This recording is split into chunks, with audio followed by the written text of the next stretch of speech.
तामांग अरुणाचल प्रदेश की प्रसिद्ध जनजाति आपातानी के मुखिया की बेटी थी।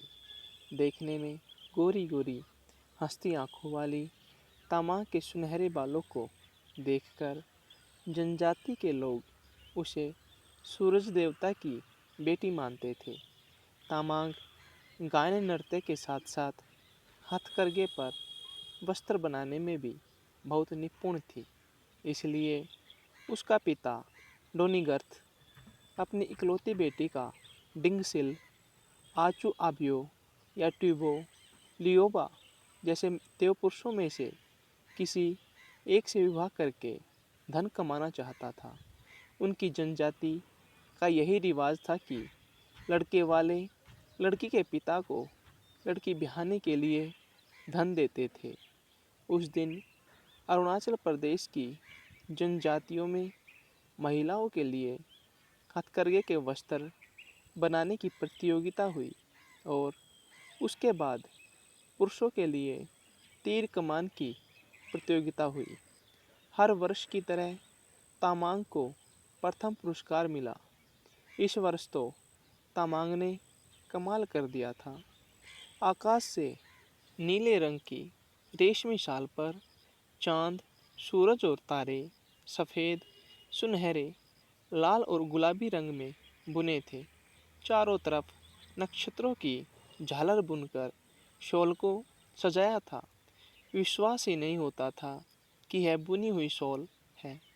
लगता था कि कुशल चित्रकार ने सुंदर तस्वीर बनाई हो। उधर आबूतानी नामक युवक ने तो तीर कमान के कमाल से उड़ते हुए नकली पंछी तितलियों के ऐसे निशाने साधे कि और कोई उसके आसपास भी नहीं रह पाया।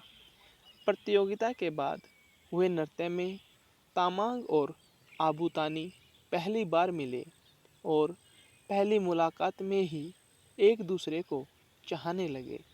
उनको नृत्य करते देख लोग भी कह उठे, क्या सुंदर जोड़ी है। बाद में वे चुपके चुपके मिलते, क्योंकि दोनों को पता था कि तामांग के पिता किसी भी तरह दोनों के विवाह के लिए मंजूरी नहीं देंगे। इसलिए उन दोनों ने चुपके से विवाह कर लिया। एक दिन तामांग के पिता ने उसे बताया कि 3 देव पुरुष उससे विवाह करना चाहते हैं। तामांग ने बताया कि उसका विवाह हो चुका है। पिता ने कहा कि वह ऐसे विवाह को नहीं मानता, न ही वे तीनों देवपुरुष मानेंगे। वह उनको नाराज नहीं कर सकता। इसलिए एक ही उपाय है। क्या पिताजी? तामांग ने पूछा। सबको एकत्रित करके शर्त रखेगा। जो शर्त पूरी करेगा वही तुम्हारा पति होगा। तीनों देवपुरुष और आबूतानी को बुलाया गया। पहली शर्त है कि चारों को जमीन पर इस तरह नृत्य करना या कूदना होगा कि जमीन से संगीत ध्वनि आए। शर्त सुनकर आबूतानी और तामांग परेशान हुए, पर आबूतानी की बहन ने कहा, चिंता मत करो। जहाँ आबूतानी को नृत्य करना था, उसने वहाँ तालों यानी पीतल की तस्तरियाँ मिट्टी के नीचे दबा दी। नृत्य प्रारंभ हुआ। तीनों देवपुरुषों के नृत्य प्रारंभ हुए। तीनों देवपुरुषों के अनेक बार उछल कूद करने पर भी कोई आवाज़ नहीं आई। आबूतानी ने जैसे ही नृत्य प्रारंभ किया, हर पदन्यास के बाद टन टन की आवाज़ ने तार दिया। आबूतानी जीत गया, पर पिता और तीनों देवपुरुष नहीं माने। एक और शर्त रखी गई। तीर कमान से टल्लों यानी धातु के गोलाकार पर निशाना ऐसे साधना था कि तीर वहीं टल्लों पर लगा रहे। इस बार भी आबूतानी की बहन ने उपाय बताया। उसने आबूतानी के तीरों की नोक पर मधुमक्खी के छत्ते से निकाली गई मोम लगाई। पहले देवपुरुष ने निशाना साधा। उसका तीर टल्लों पर जाने से पहले ही गिर गया। दूसरे देवपुरुष ने भी तीर कसा, पर निशाना चूका। वह टल्लों के पास से गुजर गया। तीसरे देवपुरुष ने भी तीर टल्लों पर सही मारा। टन की आवाज़ भी हुई, पर तीर नीचे गिर गया। आखिर में आबूतानी ने तीर मारा। वह सीधा टल्लों के मध्य में लगा और वहीं पर लगा रहा। यह शर्त भी आबूतानी ने जीत ली। अब आखिरी शर्त होगी। अगर आबूतानी जीता तो वही होगा तुम्हारा पति। तामांग के पिता और तीनों देवपुरुष बोले, यह तो बेईमानी है। हर बार आबूतानी के जीतने पर और एक शर्त कहकर मुझे और आबूतानी को जुदा करने की कोशिश करते हो। तामांग क्रोधित होकर बोली। गांव के बाकी लोगों ने तामांग का साथ दिया। लोगों का गुस्सा देखकर तामांग का पिता और देवपुरुष बोले, अब वाकई में यह आखिरी शर्त होगी। जो कोयले के टुकड़ों तथा मिट्टी के कुल्हड़े को सबसे दूर फेंकेगा वही तामांग का पति होगा। तामांग ने इस बार अपनी बुद्धि से काम लिया। उसने आबूतानी के कुल्हड़े के अंदर शहद लगा दिया और अपनी पालतू मधुमक्खियों को कोयले के चूरे से लथपथ कर दिया। एक एक करके तीनों देवपुरुषों ने कुल्हड़े फेंके और बाद में कोयले के टुकड़े। अब बारी आई आबूतानी की।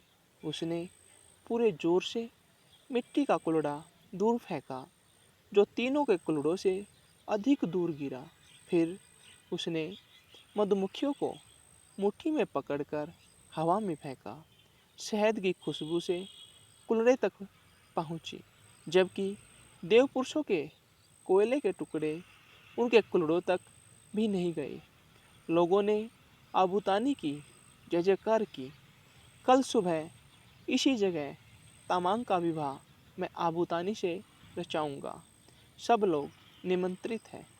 तामांग के पिता ने ऐलान किया।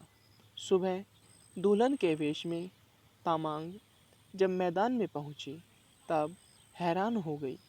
आबूतानी के रूप में 4 जने खड़े थे। यह भी चाल थी, पहचानो कौन है पति और उसे माला पहनाओ। तामांग के पिता ने कहा। तामांग ने थोड़ी देर आंखें बंद की, फिर बोली, मैं सबसे पहले हाथ मिलाऊंगी और फिर माला पहनाऊंगी। बहुत खूब, तीनों देवपुरुष खुश होकर बोले। पर तामांग ने देखा, असली आबूतानी चुप खड़ा था। पहले देवपुरुष से जब तामांग ने हाथ मिलाया तो उसने हाथ को जोर से दबाया और आंख मारी। तामांग ने गुस्से से हाथ छुड़ाया। दूसरे देवपुरुष के पास पहुंचकर तामांग ने मिलाने के लिए हाथ बढ़ाया तो वह इतना पगला गया कि बाहें पसार कर आगे बढ़ने लगा। तामांग खिसक कर निकल गई। तभी तीसरे देवपुरुष ने उतावला होकर हाथ आगे बढ़ाया और तामांग का हाथ पकड़कर जोर जोर से हिलाने लगा। बड़ी मुश्किल से तामांग ने अपना हाथ छुड़ाया। अब वह चौथे यानी असली आबूतानी के पास पहुंची। उसने आबूतानी से हाथ मिलाया। उसके परिचित स्पर्श तथा उसकी आंखों से छलकते प्यार से वह निश्चिंत हुई। उसे पूरा विश्वास हुआ और उसने आबूतानी को वरमाला पहनाई। तामांग के पिता और तीनों देवपुरुष शर्म से गर्दन झुकाए लोगों की झिड़कियां सुनते रहे। लोगों ने खुशी से पुष्प वर्षा करके विवाह की रस्म पूरी कर दी।